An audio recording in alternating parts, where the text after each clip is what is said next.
उधर क़यामत आई हुई है तो उधर हम्म। रिपोर्टिंग हो रही है। नाज़रीन, जैसा कि आप लोग देख रहे हैं, ये देखेंगे जो पहाड़ हाँ, है ये इस वक्त मैं रुई बीपर का दे है। रहा हूँ, ये देखे शैतान दौड़ता हुआ जा रहा है मेरे सामने से। आपने क्यों सहाफत ज्वाइन की इसार भाई? मैं बसों में अखबार बेचता था, क्या अखबार बेचते बेचते अखबार का एडिटर बन गया। फिर तालीम किस तरह मुकम्मल की इस तरह के हालात में? मेरे वालिद साहब ना कायदे आजम के जाती मुलाजिम थे। वाकई ये बात सही है कि उस दौर में बड़ी सख्तियां लोगों ने देखी हैं। और अच्छा, तो जितनी तुम्हारी उम्र है ना, इतना मेरा जर्नलिज्म का एक्सपीरियंस है। ये मेंटेलिटी क्यों आ गई है हमारी जर्नलिज्म में कि अगर कोई मजलूम जिसके साथ जुल्म हो रहा है उसके बारे में आप बात करें, उसके लिए आवाज उठाएं। हुकूमत के हामी सहाफी बजाय नजर आते हैं, वो उल्टा सबसे ज्यादा शोर मचाते हैं कि जी आप तो कारकुन बन गए हैं। हमारा दानिश्वर किसी तवाइफ से भी बदतर है, ठीक है ना। ऐसे किसी करीना क्योंकि कपूर। मैं सहाफत भी करीना कपूर हूँ। ये तहरीक का ऐलान कर दिया फाइनली पीटीआई ने कि जी ईद के बाद चलाएंगे। चलेगी तहरीक या बस ये नवी कोई ट्रक दी पत्ती है? कोई तरीक अवामी इस्टेब्लिशमेंट की ख्वाहिश के बगैर चली नहीं। एस्टेब्लिशमेंट से बातचीत तो चल रही है, कोई बैकडोर। ये रास्ता है जिससे खान साहब को रिलीफ मिल सकता है। लाइफ जैकेट है, एक बंदे को बचाना है, 3 लोगों के नाम है, उनमें से आप किसको ये जैकेट जो है ना वो देंगे, जरा बताएं। मैं तीनों लाइफ जैकेट पानी में फेंक के तबाह कर दूंगा, एना नहीं ध्यान। तमगा जुर्रत, अच्छा शरीफ, तमगा ए मुनाफकत। ये सीधा सीधा मैं आसिफ अली जरदारी को दूं। इंजीनियर मिर्जा साहब, चल झूठा। मरियम नवाज साहब, इन्हें लूडो खेलनी चाहिए, सांप सीढ़ी वाली ना। अली अमीन गंडापुर साहब। वो मूंछों से ट्रैक्टर उठा सकते हैं अगर वो किसी मेले में जाए। अस्सलाम वालेकुम व्यूअर्स, मैं हूं समीना पाशा और आज आपको पता है मेरे साथ बड़ी खास मेहमान है। ईद का मौका है तो हम कोशिश कर रहे हैं कि सब दोस्तों के साथ, सब अपने जो अजीज हमें लोग दिल के करीब लगते हैं उनके साथ बातचीत भी करें, राब्ता भी करें और उनसे कुछ हाल अहवाल भी जानें। तो कोशिश मेरी ये है कि चूंकि ईद का प्रोग्राम है तो जो रूटीन के हमारे मामलात होते हैं उससे हटके जरा गुफ्तगू हो।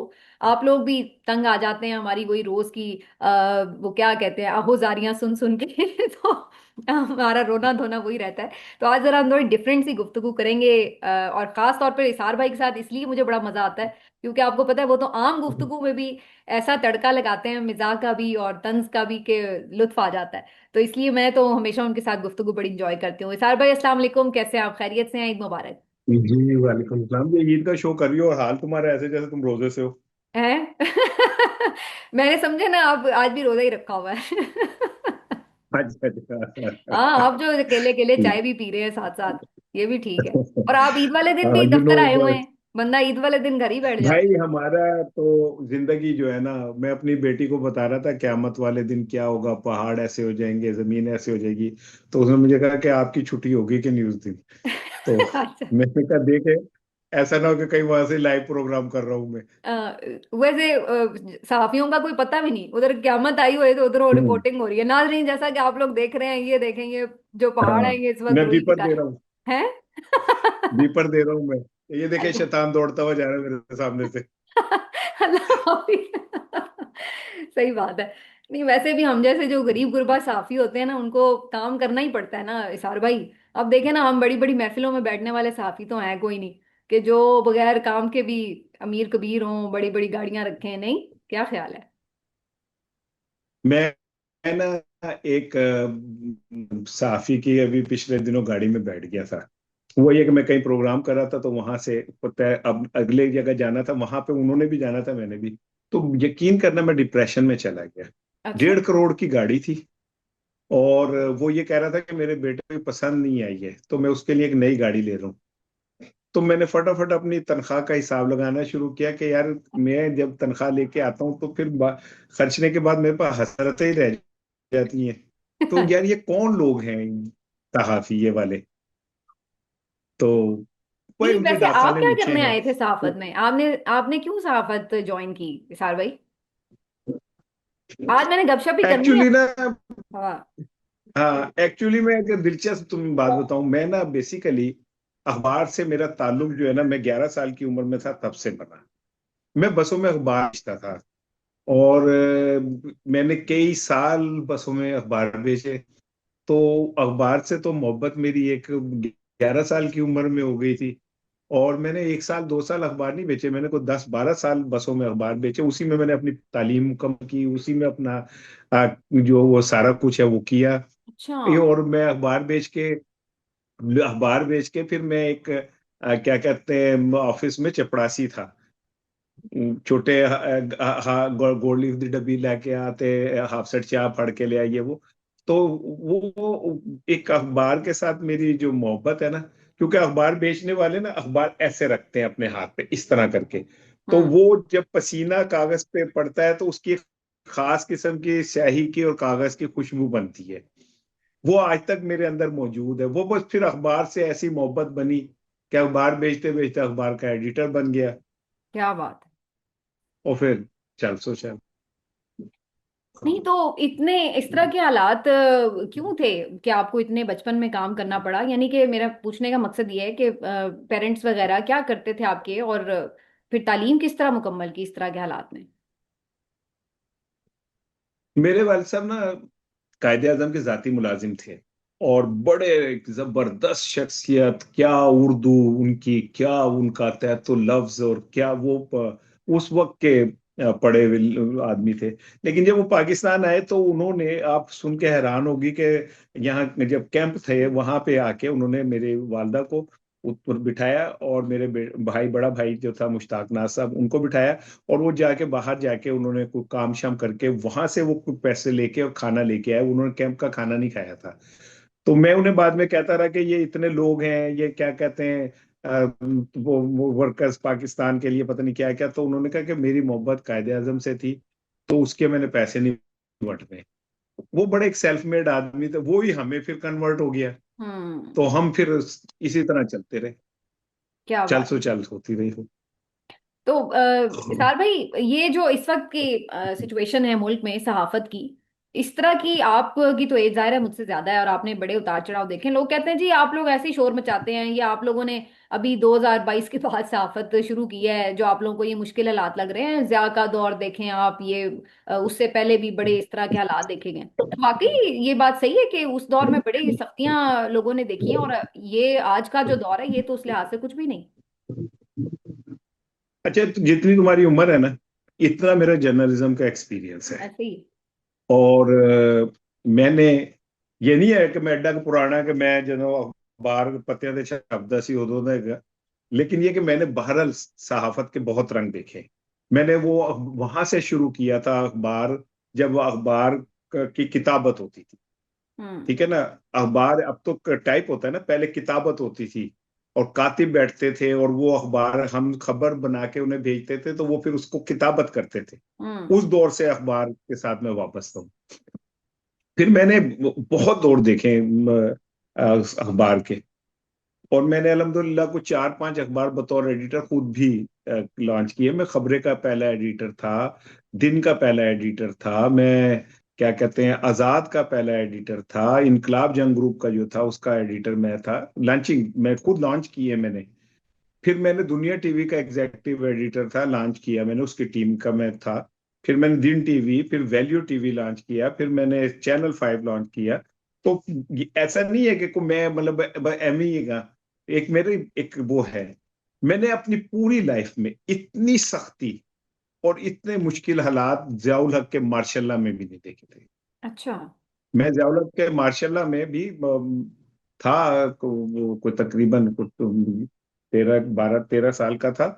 और मैंने उस टाइम, जब भुट्टो साहब को फांसी दी गई, तो मैंने उस टाइम अपने हाथों से बस को आग लगाई थी। 11-12 साल का लड़का था मैं। अच्छा। तो मैं उस टाइम, हाँ हाँ, कॉमरेड था। तो सियासी शऊर मुझ में इतना था कि मैंने भुट्टो साहब के फांसी के बाद मुजाहरों में हिस्सा लिया, बसों को आग लगाई। फिर मैं 17-18 साल की उम्र में फिर मैंने जेल भी काटी, एक पीपल्स पार्टी के उसमें। वाह। तो हम्म। लेकिन इतना मैंने टफ हालात कभी नहीं देखे। अच्छा। अब तो आलम यह है कि मुझे यही नहीं पता होता कि मेरा इस जगह में काम कर रहा हूँ, यहाँ पे मैं, मुझे कल अगले दिन रहूंगा भी कि नहीं रहूंगा। हम्म। ठीक है। 4-5 चैनल से निकाला गया मैं। अब पीटीवी से निकाला गया, फिर मुझे टैलेंट से निकाला जो अब 365 है, फिर मैं न्यूज वन से निकाला गया, समा मुझे छोड़ना पड़ गया। ठीक है। और वहां से मेरे प्रोग्राम बंद कर दिए गए। इस तरह तो जियाउल हक ने भी घटियापन हम्म। का मुजाहरा नहीं किया था जी। कि किसी के मुआशी दरवाजे बंद कर दें। हम वो लोग हैं जिनके पास हर महीने जो तनख्वाह आती है ना, वो ही उनकी जिंदगी बिल्कुल होती है। ठीक बात। ना हम कोई फंडेड हैं, ना हम किसी एजेंडे के ऊपर हैं, ना हमें कोई एजेंसियों ने गोद में लेके पाला हुआ है, ना हमें सियासी जमातों से कोई ताल राब्ता है। मैं ओन ओथ कह सकता हूँ कि मेरा तुम्हारा किस पीटीआई की किसी हम्म। लीडरशिप से कोई जाति ताल्लुक नहीं है। ऐसे ही है। ठीक है ना। मैं वो ओथ के कहता, हाँ मैं इमरान खान के साथ खड़ा हूं, और मैं कोई इसमें वो झिझक नहीं महसूस करता। हम्म। मैं साफ कहता हूं कि मैं इमरान खान के साथ खड़ा हूं, ठीक। क्योंकि इमरान खान इस वक्त पाकिस्तान के साथ खड़ा हम्म। है। और मैं बतौर सहाफी, मैं सहाफी भी हूं, मैं पाकिस्तानी भी हूं। हम्म। मैं हर उस शख्स के साथ खड़ा हूंगा जो मेरे पाकिस्तान के साथ खड़ा होगा। हम्म। तो हमने हमारे साथ जितना जुल्म किया इन लोगों ने, जिस तरह हमारे रास्ते बंद किए, मुझे 365 से मेरे ड्यूज क्लियर नहीं हो सके, इस तरह के 10,000 मामला मेरे चलते रहे। तो हमारे पास तो कोई ऊपर से ना हमें कोई जाली व्यूज कोई दिलवाता है, ना जाली सब्सक्रिप्शन दिलाता है। ठीक ठीक है बात। ना। एजेंसियों के पालक जो है वो गाड़ियों में फिरते हैं, बंगलों में फिरते हैं। मैंने देखा है उन लोगों को जो मेरे पास रिपोर्टर थे, उनके पास मोटरसाइकिल भी नहीं थी। हम्म। ठीक है ना। आज वो पीटीवी से 10-10 12-12 लाख रुपए ले रहे हैं। तो सही। हम भी अपना जमीर बेच सकते थे। आज मैं अगर अपना जमीर का सौदा कर लूं तो मेरे घर में भी गाड़ी आ जाएगी, मेरे घर में भी उसरत पैदा हो जाएगी। लेकिन मैं ये चाहता हूं कि तारीख के किसी कोने में जब पाकिस्तान की हिस्ट्री लिखी जाए, हम्म। तो ये लिखा जाए कि एक शख्स, एक साफी सार राना भी था, जिसने अपनी कैपेसिटी के अंदर उस दौर में भी हक की बात की, सच की बात। सही। मेरा ख्याल है यही और हमारा देखिए ना, ये क्रेडिट है भी भाई। तो एक आपकी बात की दलील है कि आप उस वक्त अगर भुट्टो के साथ गलत हो रहा था तो आप उस वक्त भी उसी साइड पे खड़े थे। ऐसा नहीं है कि कोई बेनजीर इश्क भुट्टो के इमरान साथ में था। आप इधर खड़े हुए हैं, आप इसका मतलब है उसी नजरिए पे खड़े हैं, तो इसलिए जब भुट्टो के साथ जब गलत हो रहा था तो आप उस वक्त भी उधर खड़े थे। आज अगर वो मैं चीज बीबी इमरान शहीद के के साथ साथ हो था, रही है तो आप उधर भी खड़े हैं। हम्म। मैं बीबी शहीद के साथ भी था। हाँ। मैंने बीबी शहीद के लिए भी जिद्दोजहद की, मैंने बीबी शहीद के लिए भी बहुत काम किया। जो डेमोक्रेट होगा ना, मैं उसके साथ खड़ा हूं। मैं जो पाकिस्तान के आइन के साथ खड़ा होगा, पाकिस्तान के डेमोक्रेसी के साथ खड़ा होगा, मैं उसके साथ खड़ा हूँ। मुझे किसी से जाति कोई वो नहीं है। मुझे ठीक। तो उस शख्स से लेकिन देखिए ना, मोहब्बत है जो कैसी अजीब पाकिस्तान बात के है आइन के साथ खड़ा कि आज के दौर में, यानी आप जब भुट्टो के साथ खड़े रहे, आप बीबी के साथ खड़े रहे, आपने कहा जो भी डेमोक्रेट है उसके साथ आप खड़े हुए, है। उस वक्त आपके ऊपर इस तरह के इल्जाम नहीं लगते होंगे कि आप जो है वो किसी सियासी जमात के कारकुन बन गए। लेकिन आज आपके ऊपर ये इल्जाम लगता है कि आप सियासी जमात के कारकुन बन गए हैं, तर्जुमान बन गए हैं। इसकी क्या वजह है? ये हमारी ये मेंटेलिटी क्यों आ गई है हमारी जर्नलिज्म में कि अगर कोई मजलूम जिसके साथ जुल्म हो रहा है उसके बारे में आप बात करें, उसके लिए आवाज उठाएं, तो ये जो आपके हुकूमत के हामी सहाफी बजाय नजर आते हैं वो उल्टा सबसे ज्यादा शोर मचाते हैं कि जी आप तो कारकुन बन गए हैं, आप तो जनाब बकायदा पार्टी ज्वाइन कर लें। इनमें क्या तकलीफ होती है वैसे? कब मुझको एतराफ मोहब्बत न था फराज, कब मैंने ये कहा था सजाएं मुझे ना आए क्या बात है। है। एक हाँ। हमें दीवाना कहना कोई नया इल्जाम नहीं, दुनिया वाले दिलवानों को और बहुत कुछ कहते हैं। क्या तो बात है। भाई हमें मुझे तो इन बातों से कोई फर्क नहीं फर्क ही पड़ता। नहीं पड़ता, ये ठीक हो गया। मैं अपने अपने जमीर को देखता हूँ, और मैं अपने जमीर को फॉलो करता हूँ। मुझे वैसे भी एक मुहावरा है कि हाथी चलता हो ना तो कुत्ते भौंकते हो, तो हाथी रुकता नहीं है, वो हम्म। चलता रहता है। तो मुझे कोई फर्क नहीं पड़ता इन बातों से, क्या कोई बात। मुझे क्या कहता है क्या नहीं कहता। ना मेरे पास इतना टाइम हाँ। है कि मैं किसी पे कमेंट करूं। मैंने कोई, मेरे लिए कोई एडा अहम नहीं है, कोई लेडी ठीक हो। डियाना नहीं कहा कि मैं उधर लिए कमेंट करा। अच्छा, आपने अभी चूंकि भुट्टो का भी जिक्र किया, जो लोग भुट्टो का दौर देख चुके हैं ना वो तो उसके शहर से नहीं निकलते। मैंने बहुत से सहाफियों को भी देखा है, वो समझते हैं कि भुट्टो बस आखिरी लीडर था, उसके बाद उस तरह का लीडर नहीं आया। लेकिन आज के जो लोग हैं, जो हमारी जनरेशन जिन्होंने भुट्टो का दौर नहीं देखा हुआ, हमें ये लगता है कि सबसे पॉपुलर लीडर जो है वो इमरान खान है, और इस तरह का दौर पहले ना बीबी ने देखा है ना नवाज शरीफ ने देखा है। भुट्टो का हमने सुना हुआ है कि उनका बड़ा करिश्मा होता था। तो आप क्या कंपैरिजन करेंगे भुट्टो और इमरान खान? क्या वाकई एक जैसी पॉपुलैरिटी है, या इमरान खान भुट्टो को पिछाड़ चुके हैं पॉपुलैरिटी में? देखिए मैं एक बात बताऊं, भुट्टो मेरा पहला सियासी इश्क था। हम्म। ठीक है ना। और इश्क करने चाहिए बंदे को, बस बीवी को नहीं पता चलना चाहिए। तो क्या कहते हैं, भुट्टो मेरा पहला इश्क था, मैं उसको छुपाता नहीं। लेकिन इमरान खान मेरा ख्याल है मेरा आखिरी इश्क। और मैंने भुट्टो साहब को, चूंकि मैं बचपन छोटा था, तो मैंने उन्हें शऊरी कैफियत में नहीं जांचा। हम्म। इमरान खान को मैंने शऊरी कैफियत में जांचा है। भुट्टो के दफा भुट्टो साहब को फांसी हुई अब मार्शल्लाह में, लेकिन भुट्टो साहब और इमरान में फर्क ये कि इमरान खान का ऑरा बड़ा डिफरेंट है। और इसमें कोई शक नहीं कि भुट्टो साहब बहुत बड़े लीडर थे और हैं, मैं उन्हें हमेशा रेट करता हूँ वो। लेकिन इमरान खान अगर इस सदी में, हम्म। इस सदी के चुनिंदा 10 लोग निकाले जाए ना इस सदी हम्म। के, हम्म। तो इमरान खान उनमें टॉप पे है। उसकी रीजन क्या है? इमरान खान एक ऐसा आदमी जिसमें अल्लाह ने बेशुमार क्वालिटीज एक ही शख्स में दे दी।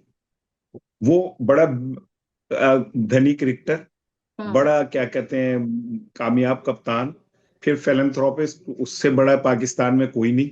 ठीक है। फिर उसके बाद सियासत में आया। तो जब वो सियासत में आया तो इतने बड़े बड़े पहलवान थे।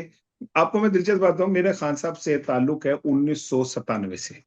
हम्म। और मैंने खान साहब का जो पहले इलेक्शन था उसका मैं उनका मीडिया मैनेजर था। हम्म। मैं बहुत छोटा सा अच्छा। था, मतलब छोटा तो मुराद नहीं है कि वो अड्डा जैसा, यानी मैं आई वॉज यंग। ठीक। तो हालांकि जेहन इमरान में खान आता नहीं साहब है ने मुझ ख्याल, पर जब बड़ा, मैं सोचूं ना आप यंग थे तो आता ही नहीं कि यंग कैसे होंगे, लगता है शुरू आप पैदा ही इस तरह हुए हाँ थे।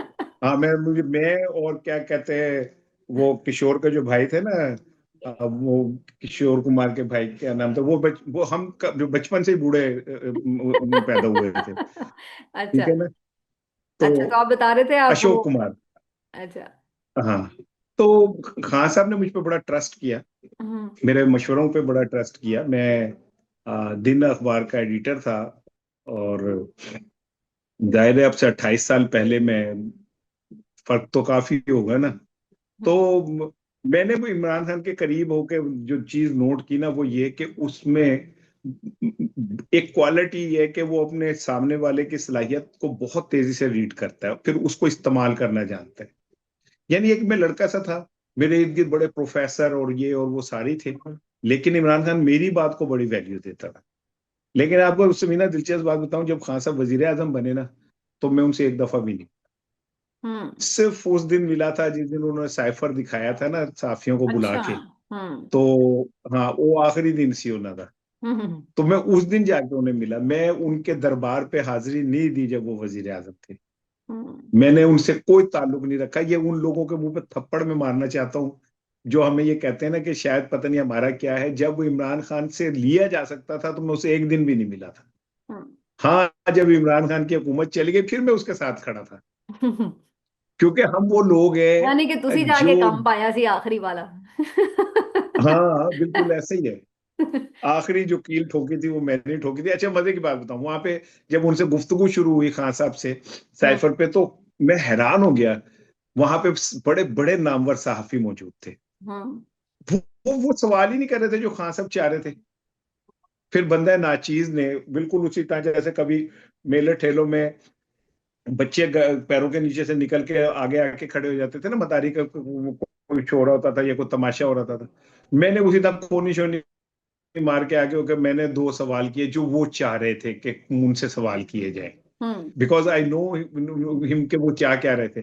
सो हम्म। इमरान खान एक डिफरेंट हो रहा है, और उसको भुट्टो साहब से कंपेयर नहीं किया जा सकता। ठीक। भुट्टो साहब के दौर में सब कुछ था, वो मत थे, लेकिन भुट्टो साहब को बेक वक्त इतनी शदीद मुखालफत का सामना नहीं करना पड़ा था। उनके लिए तो हम्म। पूरी दुनिया से अपीलें आ गई थी। ठीक। ठीक है ना। हम्म। इमरान खान के लिए तो कोई मुल्क नहीं आता है। यानी इसका मतलब वो इतना खरा आदमी है कि ये जो 2 नंबर क्यादत, मुस्लिम क्यादत बाहर है ना, जो अब एक्सपोज हो गई ईरान की जंग में कि ये हम्म। 2 नंबर लोग हैं। और ये बात समझ आ गई कि वो चाहे इंटरनेशनल हो या नेशनल, हम्म। इमरान खान 2 नंबर आदमी के साथ नहीं चल सकता, चाहे वो इंटरनेशनल लीडर हो या नेशनल लीडर हो। मुझे ये बात अब समझ आई कि उसका उसका विजन कितना बड़ा है, उसका स्टांस कितना बड़ा है। ये स्टांस खाली पाकिस्तान के लिए नहीं है, हम्म। ये स्टांस उसका एक बैन अवी तौर पे है। वो जीतता है हारता है मुझे नहीं पता, ना मेरे लिए ये चीज मैटर करती है कि वो जीतता है या हारता है। मेरे लिए ये चीज मैटर करती है कि वो लड़ता है, वो हम्म। लड़ रहा है और हार नहीं मानता। सबसे बड़ी बात मेरे लिए ये। तो इस साल भाई कोई डिसअपॉइंटमेंट है आपको? इतना कुछ हो रहा होता है माशरे में, इतने लोग एक्सपोज होते हैं। आप अपनी सिविल सोसाइटी को देखें, आप लॉयर्स को देखें, आप अपनी मीडिया को देखते हैं, आप अपने उलमा इकराम को देखते हैं। सारी सोसाइटी हमारी कितनी बुरी तरह से एक्सपोज हुई है। हमारे लिबरल देखें आप कैसे एक्सपोज हुए हैं। तो किस किस का हम यहाँ पे जिक्र करें, तो डिसअपॉइंटमेंट हुई है आपको? आपको नजर आता है कि इस सोसाइटी से कोई एवोल्यूशन होगी और कोई इसमें चेंज आएगा? मैं इसलिए डिसअपॉइंट नहीं हूं कि मुझे इनसे तवक्को किसी से कुछ नहीं है। अच्छा। हमारे डीएनए में इनकलाब या एहतिजाज या मुजामत है ही नहीं। हम्म। हमारा डीएनए गुलामी के ऊपर मबनी है। हम कन्वर्टेड हिंदू हैं ना, हिंदू से मुसलमान हुए ना। हम्म। हमें पूजा की आदत है, और ऐसे बुतों की पूजा की आदत है जो मिट्टी के हो, जो कुछ देने की पोजीशन में ना हो। तो हम नहीं खड़े हो सकते अपने पैरों पे कभी भी। हम गुलाम इब्ने गुलाम लोग हैं। पहले हम पे आके मुगल कभी हुकूमत कर जाते थे, कभी लोधी आ जाता था, कभी ये यहाँ से अफगानिस्तान से चलते थे, वो आके हमें लूटते हुए चले जाते थे। कभी अंग्रेज आके हम पे बैठ जाते थे, कभी सिख हम पे आके बैठ जाते थे। हमने कभी मुजाहमत की है? एक दो नाम हम ले लेते हैं जी, वो खरल ने कर ली, और वो फला ने कर ली, वो चंद लोग हैं ना। हम्म। बतौर कौम हमने कब कहाँ कौन सी रेजिस्ट मुजामत? किया है? बिल्कुल ठीक। कभी नहीं किया हमने। तो हम्म। मुझे कोई खुश फहमी नहीं है, ठीक। कतन कोई खुश फहमी नहीं है। और ना ही मुझे अपने ये इर्द गिर्द जो लोग हैं, हम दो नंबर मुआशरा है, हम दो नंबर लोग हैं, हम एक नंबर लोग नहीं हैं। हमारा दानिश्वर किसी तवायफ से भी बदतर है। मैंने ऐसे ऐसे दानिश्वर देखे हैं जो खुद को मोहम्मद बिन कासिम कहते हैं, और वो किसी तवायफ से भी कम कीमत पे बिक जाते हैं। मुझे इनके सबके चेहरे मेरे सामने हैं, मुझे पता है। मैं नाम नहीं लेना चाहता, लेकिन जो बड़े ही साधु हैं ना इस सहाफत के, अगर उनके करतूत देखे ना तो दिल करता है कि उनके मुंह पे बंदा उनके उनके साथ देखना ना पसंद करे। ताकतवरों के एजेंट, ताकतवरों के गुलाम, और क्या कहते हैं उनके हुक्का पानी करने वाले वो लोग, और वो दानिश्वर बन के बैठ गए। हम्म। तो ऐसे में मेरे जैसे लोग जो बड़बोले भी हैं, हम्म। और जो क्या कहते हैं जिनके पास है भी कुछ नहीं, कख नहीं का, भूखे बटेरे ने, ठीक है, हम तो अपने जमीर के मुताबिक भाई करेंगे जो भी है। हम्म। सानू किसी ने कोई परवाह नहीं। ठीक। जिन्होंने कोठियां बनाइया बना दे रहे हैं, जिन्होंने जमीर बेच के और क्या कहते हैं बड़े बड़े रकबे ले लिए, वो भी रह रहे हैं। हमने तो अपने जमीर का अल्लाह को हिसाब देना है जाके। अच्छा, आपका पसंदीदा जर्नलिस्ट वैसे कौन है? इसार राना। बड़ी खुद पसंद है क्या भैया बात है आप। उस बंदे की, क्या बात। मैं अपना फेवरेट हूँ, ठीक है ना, अंटी तुझे करीना क्योंकि कपूर मुझे पता है। है? मैं साफत की करीना कपूर हूँ। मुझे पता है कि इसार राना ने कहाँ से सफर शुरू किया, किस जीरो माइनस जीरो से सफर शुरू किया, कहाँ तक पहुंचा, ठीक है। और उसने ये सारे मिथ्स तोड़ दी कि गरीब का बच्चा जो है वो गरीबी में मर जाएगा। हम्म। उसने ये सब मिथ तोड़ी कि जी इस सोसाइटी के अंदर ताकतवरों के अंदर अपनी जगह बनाना कमजोर आदमी के लिए मुमकिन नहीं है। तो क्या बात। मेरा तो हीरो ही सारा है भाई, ठीक है ना। और फिर वो इसलिए भी हीरो है कि मैंने उसे देखा है कि ऐसे मौकों पे जहां वो जरा सा जमीर बेचता तो उसके बच्चे भी आसूदा हाल हो सकते थे, और उसने अपना जमीर नहीं बेचा। तो मेरा तो हीरो ही सारा। क्या बात है। अच्छा, थोड़े से शॉर्ट क्वेश्चंस हैं, उसकी तरफ मैं आती हूँ, लेकिन ये जरा पॉलिटिकल तो मैं कि एक लंबे लंबे जवाब दे रहे थे। है। और नहीं नहीं, मैं कि वो तेन मतलब लंबे लंबे ऑब्जेक्टिव जवाब दे टाइप रहे। ने एक ते नाल ही अच्छा गुस्सा अच्छा करता अच्छा। है, एक ते रैपिड बाबियां फायर दा है टाइप, बड़ा रैपिड मसला फायर। होता है ना। नाल ही गुस्सा कर लेने। अच्छा गल, ठीक है। वो पता है क्या है? एक ये वैसे चूंकि बात अब उस पे पॉलिटिकल सिनेरियो में हुई है, तो एक सवाल ये मैं कर लूं आपसे, उसके बाद मैं जरा उसकी तरफ जाती हूँ। ये तहरीक का ऐलान कर दिया फाइनली पीटीआई ने कि जी ईद के बाद चलाएंगे। चलेगी तहरीक या बस ये नवी कोई ट्रक दी बत्ती है?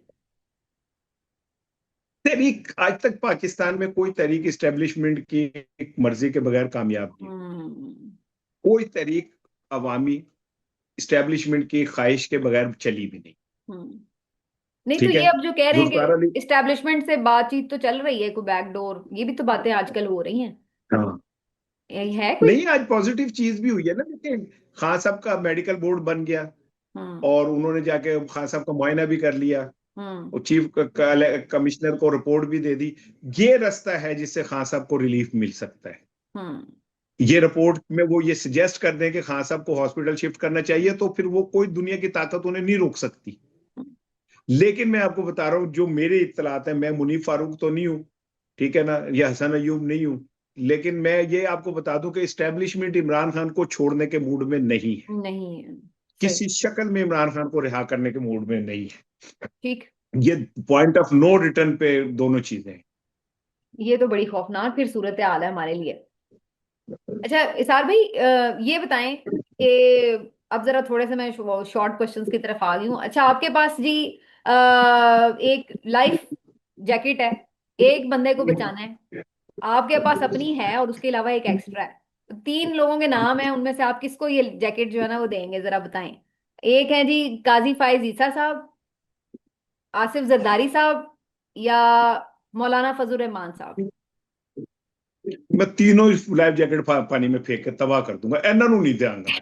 अच्छा। किसी एक को नहीं दूंगा इनमें से। ओए ओए ओए ओए। इन्होंने कौम की कश्ती डुबोई है, इनको तो मैं दूंगा ही नहीं ना, तो मैं हत्था नाल पढ़ के गोते दे दिया।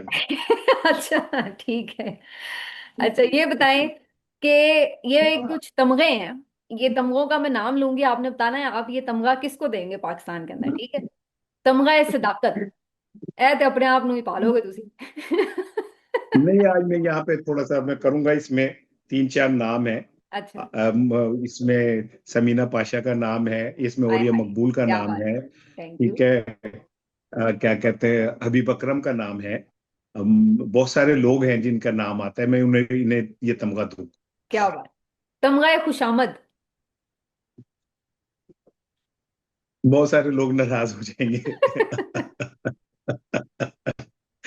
इनमें बड़े नहीं बड़े जरूरी नहीं पर्दा है आपने नशीनों के सहाफत नाम आते हैं। में नाम बताने हैं, आप पॉलिटिशियंस में बताएं, क्रिकेटर्स में बताएं, जिसमें आपको जिस फील्ड में आपको, बस तमगा है खुशामद है ना, अच्छा, किसी मैं को आपको भी एक मिल मजे की बात, सकती। पाकिस्तान में एक बंदा वजीर आजम बना है, हम्म। ठीक है, निगरान। अच्छा।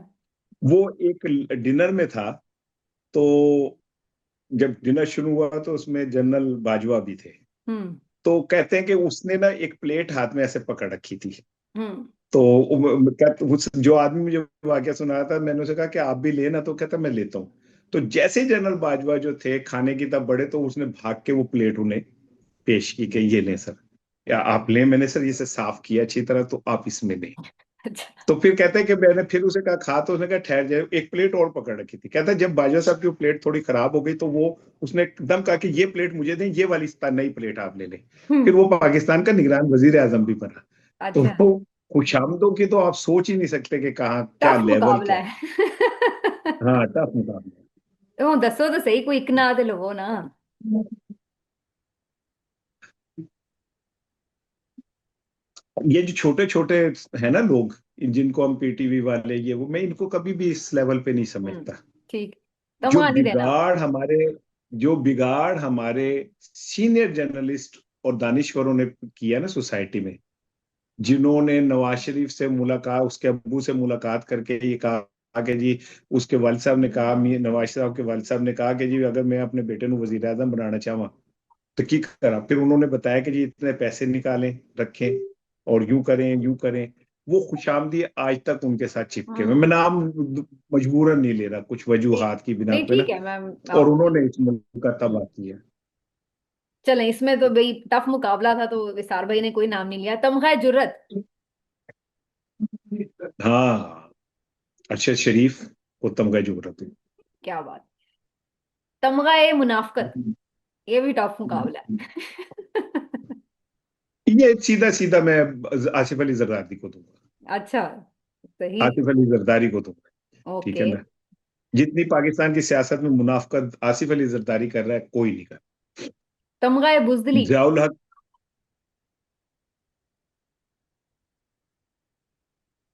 तमगा बुजदिली में वैसे तो गंडापुर का नाम भी मैं दे सकता हूँ, अच्छा। ठीक है ना। हम्म। और कुछ नाम दे सकता हूँ जो देने के बाद मैं नहीं रह सकता, तो मैं नहीं दूंगा। अच्छा ठीक है। वो ताड़ी मेहरबानी है, उस तो बाद मैं भी नहीं रवांगी। आगे चलिए। अच्छा जी, सफर पे जाना चाहें सार भाई, किसको साथ लेके जाना चाहेंगे? तीन ऑप्शन है आपके पास। अजमा बुखारी साहिबा, फिरदौस आशिक अवान साहिबा, या शेर अफजल मरवत साहब? अजमा बुखारी। अच्छा, अजमा अजमा बुखारी। बुखारी को लेके जाऊंगा। अच्छा, हाँ। वो क्या, कोई खास वजह? देखिए, विलन वो कामयाब होता है जिसको देख के स्क्रीन पे आपको गुस्सा चढ़े। अजमा बुखारी को देख के अगर आपको गुस्सा चढ़ता है तो इसका मतलब है कि वो मुस्लिम लीग नून के प्लेटफॉर्म पे तो किरदार अपना सही अदा कर रही है। सही। तो ठीक है। अब शेर अफजल मरवत को मैं इसलिए नहीं करता, मैं एहसान फरामोशों को नहीं कभी भी याद रखता। ओके। ठीक है ना। हम्म। और अजमा बहरहाल एक पॉलिटिकल वर्कर है, और ठीक है सियासी इख्तलाफ हो सकता है, लेकिन उसने एक औरत होते हुए एक अपनी जगह बनाई, ठीक है। और बड़ी कामयाबी से बनाई। हालांकि और वो दबंग उसके गिर्द अंदाज में जो अपना मौकिफ देती हैं, ठीक बात। हम्म। और हाँ, उनके साथ जो और खवातीन है वो उन्हें टिकने नहीं देना चाहती। अच्छा। ठीक है ना। उन्हें गोलियां मारती हैं। या आपने अभी कुछ खबर भी दिन दे दी पहले तो अजमा उनके बुखारी खिलाफ, साहिबा के लिए।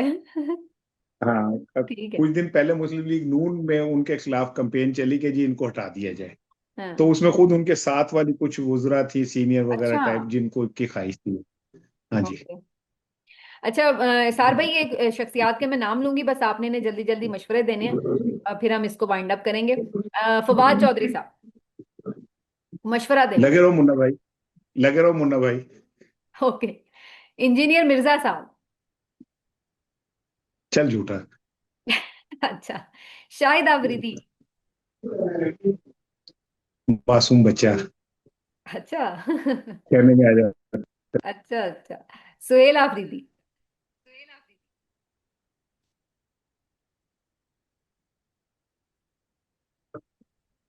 एक वक्त का यास, वक्त का। जिसने महमूद से मोहब्बत, वक्त का अच्छा यास जिसने महमूद से अपनी मोहब्बत का सबूत देना है।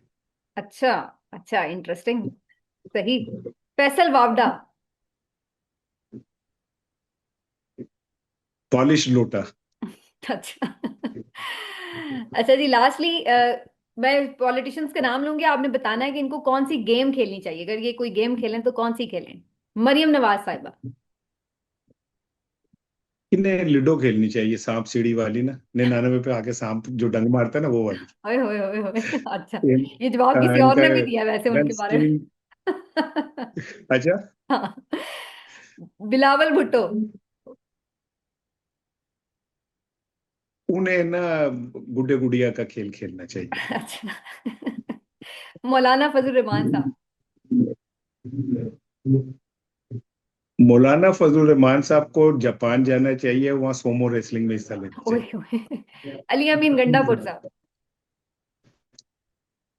वो मूंछों से ट्रैक्टर उठा सकते हैं अगर वो किसी अच्छा। मेले में जाए। जबरदस्त।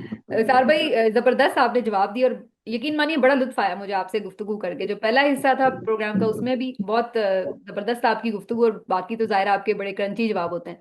अच्छा, मैंने ना आपसे पूछा नहीं हुआ था पहले, इजाजत नहीं ली हुई, लेकिन अब मैं अब डायरेक्ट उस पर आ जाती हूँ। आपको मैंने एक दो दफा गुनगुनाते हुए सुना है निजी महफिलों में, तो आज ईद का मौका भी है, तो फिर थोड़ा सा हमारे व्यूअर्स के लिए कुछ गाना ही सुना दें, एक नया पहलू आपका पता लग जाएगा। फिर मैं आपसे इजाजत चाहूँ। नहीं, मैं अपने खानदान का सबसे बुरा सिंगर हूँ, लेकिन मैं इतना बहादुर हूँ कि गाता जरूर हूँ। मैं चाहे कोई दुनिया कुछ भी कहे। अच्छा, चलें फिर शुरू हो जाए। दुनिया किसी के प्यार में जन्नत से कम नहीं, एक दिल रुबा है दिल में जो हूरों से कम नहीं, दुनिया किसी के प्यार में। क्या बात है। आपकी फरमाइश पे सुना दिया मैंने। नहीं नहीं, जबरदस्त, बहुत अच्छा। इससे पता लग रहा है कि सूर आपके पक्के ही हैं। बहुत हाँ, बहुत नहीं नहीं, इसमें कोई शक नहीं। बहुत सुर शुक्रिया आपका, सार भाई। सुर से नहीं फिरते हम। हाँ, नहीं नहीं, आप किसी भी चीज से नहीं पिटते, बेफिक्र हो जाए। आज मैंने बड़ा कुछ जान लिया आपके बारे में। अल्हम्दुलिल्लाह, अल्लाह अल्हम्दुलिल्लाह, आपको जिंदगी दे, सेहत दे, कामयाबी दे, अल्हम्दुलिल्लाह। और हिफाजत में रखे। बहुत बहुत शुक्रिया इसार भाई। इंशाल्लाह दोबारा भी आपसे राब्ता रहेगा। नाज़रीन, ये था हमारा आज का प्रोग्राम। यकीनन जीती आज नहीं। आपने बहुत ज्यादा इंजॉय किया होगा, इसार भाई के जिंदगी के मुख्तलिफ पहलू आपने आज जाने होंगे। तो जरूर अपना फीडबैक भी दीजिएगा। इंशाल्लाह अगले इंटरव्यू के साथ दोबारा हाजिर होंगे। अपना ख्याल रखिए। अल्लाह हाफिज।